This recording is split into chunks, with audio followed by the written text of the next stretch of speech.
Buen día para todos. En el día de hoy voy a presentar mi trabajo titulado Evaluación de necesidad de atención paliativa en pacientes con enfermedades crónicas progresivas en un hospital público de Cava. A modo de introducción, tenemos que saber que los cuidados paliativos son la asistencia activa y holística de las personas con alguna enfermedad severa de todas las edades, especialmente de aquellos que estén cursando la finalidad de la vida. Los cuidados paliativos tienen un abordaje multidimensional que van a favorecer la calidad de vida tanto del paciente como de su familia. Algunas de las medidas que integran son el alivio del dolor y otros síntomas, los aspectos psicológicos y espirituales del paciente y de su familia, el uso de recursos hospitalarios, de urgencia y sociales, la toma de decisiones éticas y la ayuda en el duelo una vez que el paciente fallezca. Es importante destacar que los cuidados paliativos históricamente se centraban únicamente en pacientes oncológicos y que hoy en día cada vez más se ve la necesidad de extrapolar estas medidas a pacientes con enfermedades crónicas progresivas que tienen un deterioro significativo y que podrían ayudar mucho en su calidad de vida. También tenemos que definir la herramienta NECPAL, que es la herramienta que se utilizó para realizar este trabajo.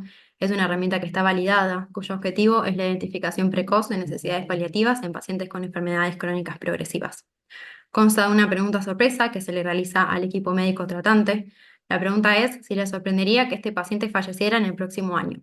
Si la respuesta es que sí, el paciente es NECPAL negativo, y si la respuesta es que no, el paciente pasa a ser NECPAL positivo. En aquellos pacientes NECPALes positivos, se evalúan otros indicadores de pronóstico de enfermedad como indicadores objetivos de gravedad, de progresión de la enfermedad, las comorbilidades asociadas y el uso de servicios. Esta es la herramienta, es la versión 4.0, que es la última, es del año 2021. Como pueden ver, primero se realiza la pregunta sorpresa y después son varios los parámetros que se evalúan para identificar el pronóstico de cada paciente. Por todo esto, el objetivo principal de este trabajo es describir la prevalencia de pacientes con necesidades paliativas que reciben atención por enfermedades crónicas progresivas en el hospital Cosme Argerich a través de la herramienta NICPAL 4.0. Importante destacar que hoy en día el servicio de cuidados paliativos del hospital se centra únicamente en pacientes oncológicos y es por esto que nació la idea de realizar un diagnóstico de situación para evaluar si hay un gran porcentaje de pacientes que se beneficiarían con estas medidas que tengan enfermedades crónicas progresivas y que no sean oncológicos. Los materiales y métodos utilizados, bueno, fue un estudio observacional, descriptivo, transversal y prospectivo, con un muestreo no probabilístico por conveniencia. La recolección de datos fue de abril hasta junio del año 2024. Los criterios de inclusión fueron pacientes mayores de 18 años, pacientes que tengan diagnóstico de enfermedades crónicas progresivas como enfermedad pulmonar crónica, cardíaca crónica, neurológica, vascular o degenerativa, renal crónica o hepática crónica. Y los criterios de exclusión fueron pacientes que estén cursando un embarazo, que tengan un diagnóstico oncológico, que estén internados en una unidad cerrada y que acudan por primera vez al hospital. Por lo tanto, el médico no nos sabría responder la pregunta sorpresa porque no lo conoce al paciente. Las variables de caracterización fueron sexo, edad, diagnóstico, tiempo de trayectoria de enfermedad, servicio tratante y modalidad de atención.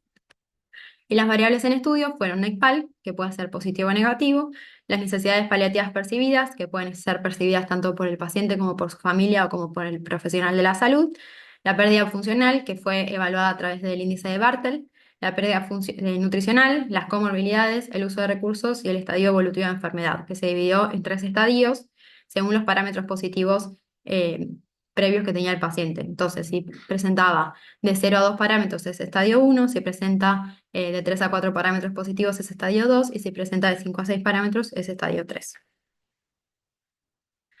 Bueno, la muestra final fue conformada por 57 participantes, de los cuales un 54,4% fueron de sexo femenino, la edad media fue de 55 años y la enfermedad de base que más predominó fue la enfermedad cardíaca con un 40,3%. En cuanto al tiempo de trayectoria de enfermedad en meses, un 52,6% de los pacientes tenían un tiempo de menor o igual a 60 meses. El servicio tratante que más prevaleció fue el de cardiología con un 40,3% y la modalidad de atención más prevalente fue pacientes internados con un 70,2%. En cuanto a la primera variable en estudio, que fue la NECPAL, se obtuvo que un 43,9% eran NECPAL positivo. Esto más o menos reflejaría un N de 25 pacientes. Si lo comparamos con los estudios realizados hasta el momento, el El de Priego de Valladares y colaboradores obtuvo un 55,3% y el de Esteban Burgos y colaboradores un 53%. La realidad es que la prevalencia es un poco más alta, pero tenemos que tener en cuenta que en estos estudios la media de edad era bastante mayor, es decir, que incluyeron en su muestra pacientes adultos mayores frágiles que obviamente van a tener una progresión y un deterioro eh, más significativo que pacientes quizás más jóvenes. Y por otro lado, lo comparamos con el estudio de Tripodor y colaboradores, en el cual un 21,3% dio NECPAL positivo. Esto lo podemos atribuir a que el estudio eh, es un poco más antiguo, es del 2016, y la realidad es que los cuidados paliativos han crecido mucho en el último tiempo y se han implementado cada vez más, sobre todo con la implementación de la ley 27.678, que fue sancionada en el 2022, que bueno, avala los cuidados paliativos tanto en el ámbito público como privado para todo aquel paciente que lo requiera. En cuanto a las necesidades paliativas percibidas, se obtuvo en este trabajo un 44% de los pacientes habían manifestado el deseo de un seguimiento por el equipo de cuidados paliativos o la adecuación de medidas terapéuticas. Lo podemos comparar con el estudio Gómez Batista y colaboradores, en el cual obtuvieron un 26,6% de los familiares este deseo, un 5,6% por parte de los pacientes y un 15,5% por parte de los profesionales de la salud.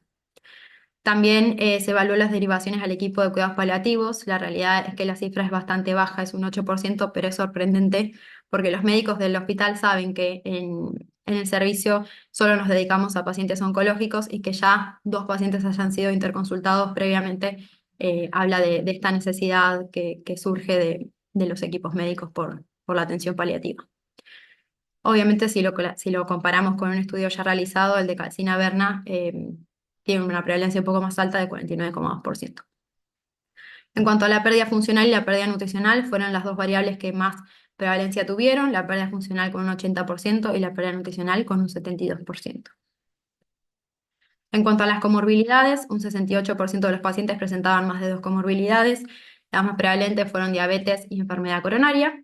Y si lo comparamos con el estudio de Gómez Batista y colaboradores, la cifra es bastante similar porque obtuvieron un 66,4%.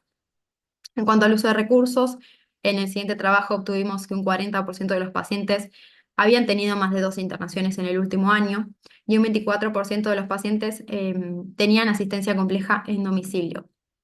Lo comparamos con el estudio de Trapero y colaboradores, en el cual un 86% de los pacientes había concurrido al centro de salud una vez a la semana.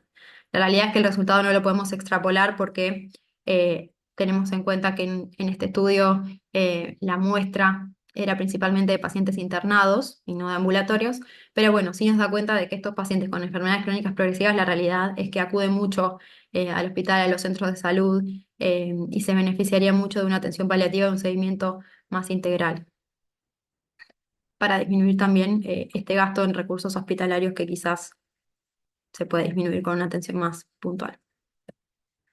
Bueno, en cuanto al estadio evolutivo de enfermedad, dijimos que lo clasificábamos en 3 estadios. El Instituto Catalán de Oncología también clasificó estos estadios y propuso una mediana de supervivencia, ¿sí? Para el estadio 1 serían 38 meses, para el estadio 2 17,2 meses y para el estadio 3 3,6 meses. En este estudio, el estadio 2 fue el más prevalente con un 56% de los pacientes, seguido del estadio 1 con un 28% y el estadio 3 con un 16%. Lo que también se evaluó fue la prevalencia de impresión clínica de pérdida de peso según estos 3 estadios. La realidad es que el 93% de los pacientes que estaban en un estadio 2 presentaban pérdida de peso.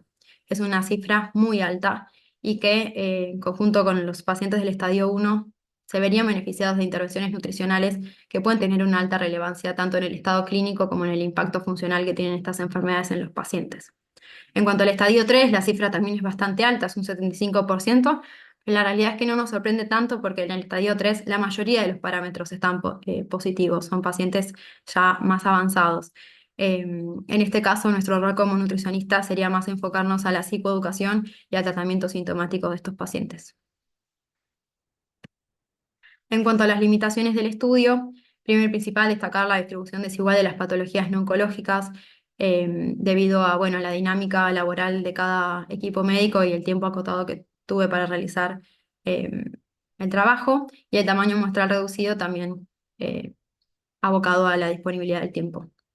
En cuanto a las fortalezas, el análisis diagnóstico de la situación hospitalaria, es muy valioso. También la evaluación del impacto nutricional según los estadios, que no se había hecho antes en ningún estudio publicado, por lo tanto, también creo que es bastante significativo.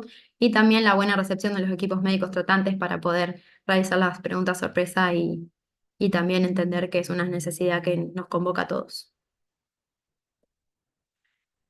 Las conclusiones del trabajo, bueno, principalmente que el modelo de atención en salud que se basaba en que la atención paliativa estaba únicamente centrada en pacientes oncológicos quedó totalmente obsoleto.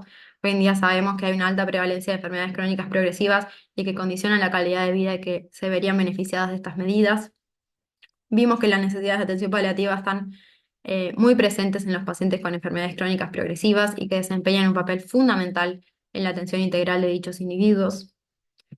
Y por último, también notamos que hay un alto compromiso del estado nutricional de estos pacientes. Por lo tanto, nuestro rol como nutricionista, más allá de la intervención y el acompañamiento de cada paciente, también está en poder detectar y tener esta oportunidad de el acercamiento con el paciente, hablar con él, ver cuáles son sus inquietudes, sus molestias y demás, y tal vez quizás detectar que es un paciente que se beneficiaría de atención paliativa también nos sirve como un nexo con el equipo médico y para así poder fomentar el trabajo interdisciplinario entre todos y mejorar la calidad de vida del paciente. Agradezco a la coordinadora de residencia del Hospital Argerich, a la coordinadora general de residencia, a la jefa de sección de los cuidados paliativos del Hospital Argerich, la licenciada Agustina Senese y a todo el equipo, a mi jefa de residentes, a mi compañera de rotación en la sección de cuidados paliativos de Ailén Pérez, a mis familiares y amigos por acompañarme. Muchas gracias.